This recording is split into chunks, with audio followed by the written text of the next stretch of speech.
November marked the critical moment for the quadrennial presidential election. The streets were plastered with colossal campaign posters. Television stations broadcast debate clips and ads day and night. People argued politics in coffee shops and bickered incessantly on social media. However, the AI algorithm had fundamentally changed all the rules of the game. Initially, the algorithm was merely a supplementary tool for political propaganda. Campaign teams used it to analyze voter profiles, calculate an ad's conversion rate among different demographics, or estimate the number of potential supporters a rally might attract. But as the data accumulated to an unimaginable scale, the algorithm underwent a qualitative transformation. It ceased to be a passive advisor and became an active director. It could determine a person's potential reaction to a piece of information within milliseconds and precisely push the content most likely to trigger their emotions. It was no longer just predicting, it was intervening. In the colossal data center of consensus tech, the blinking lights of the server racks resembled a sleepless sea of stars. Every day billions of data points were fed into these servers. Questions users typed into search engines, likes and shares on social platforms, and even the micro-expressions and exaggeration seconds captured by smart glasses.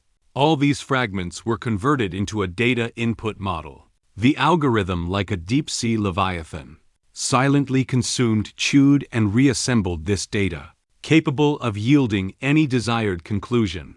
The seemingly cold data had an effect, potent enough to scorch the foundations of politics. It revealed a fact: people thought they were expressing themselves freely, but they had become objects to be analyzed and manipulated. Every single push notification, every short video recommendation, was quietly altering their preferences. Voters might have believed they chose a particular presidential candidate, but in reality, the hidden algorithm had already chosen him. Presidential candidates gradually discovered that this undercurrent of data was the true power. Traditional grassroots campaigning felt clumsy and inefficient. 10 speeches had less impact than one precisely targeted push notification. Consequently, campaign teams began to align and ally with tech companies, and a new position emerged: the algorithm consultant. Campaign advisors and team members no longer relied on political intuition, but entrusted victory or defeat to the data analysts' models. Before any campaign speech was written, it had to be subjected to the AI algorithm's emotional simulation to ensure every single word would elicit maximum resonance. Meanwhile, ordinary citizens failed to notice they were being swept into this undercurrent. They remained immersed in the instant gratification of social media. They were debating whose slogan was stronger or whose image was more appealing. But what they couldn't see was that their very arguments were the result of the algorithm's meticulous orchestration. The algorithm deliberately pushed certain topics to the forefront and emitted certain divisive rhetoric, thereby manufacturing antagonism and passion. People believed this was the genuine mood of society, unaware that it was an artificially generated surge. Occasionally, someone would point out the danger of algorithmic manipulation of public opinion, worrying that free will was dying out. However, their voices were faint, quickly drowned out by more clamorous trending topics. On a deeper level, this undercurrent changed not just the election itself, but the entire psychological structure of society. The algorithm sliced society into countless information cocoons, with everyone living within a narrative tailored specifically for them. As the election entered its fierce final stages, the decisive role of the algorithm became even clearer. It was no longer just capturing public opinion, it was creating it.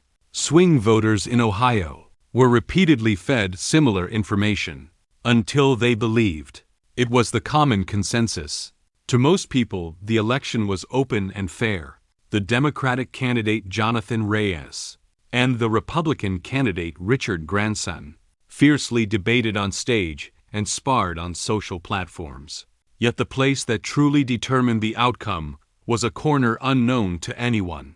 This was Mark's operations room.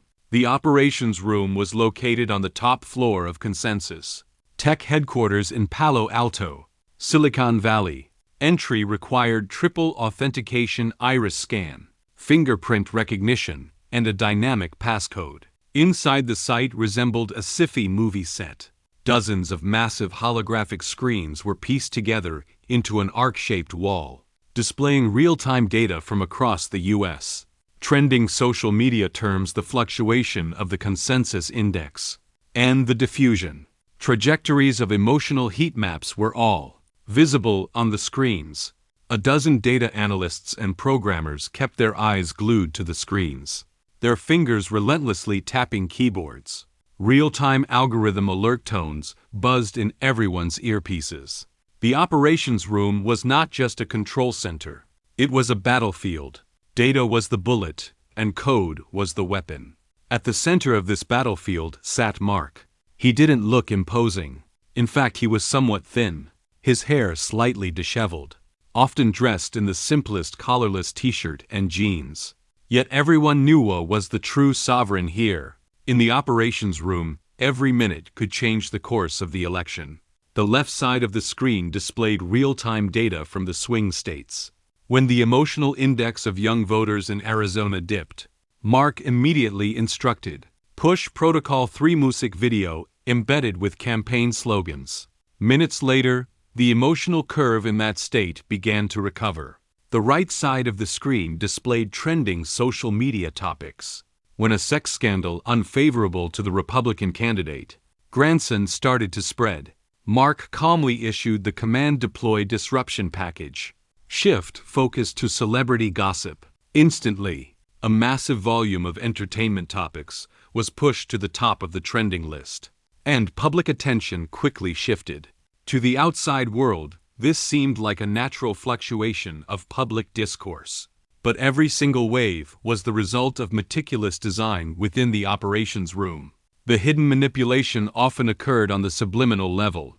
Mark had carefully designed a set of emotional intervention programs that didn't directly mention the candidates but aimed to shape the mood through ambient push notifications. For instance, during periods of poor economic data, the algorithm would push positive community news and inspirational short videos to specific demographics to alleviate their anxiety. By the time the presidential candidate took the stage, these individuals would be more receptive to the rhetoric of a better future. Mark knew he was pushing the entire nation into a new era. He did not see himself as a conspirator, but as a prophet of the future. He believed that when history looked back at this election, it would say this was the starting point for humanity's entry into the algorithmic governance age, and he was the high priest who initiated it all.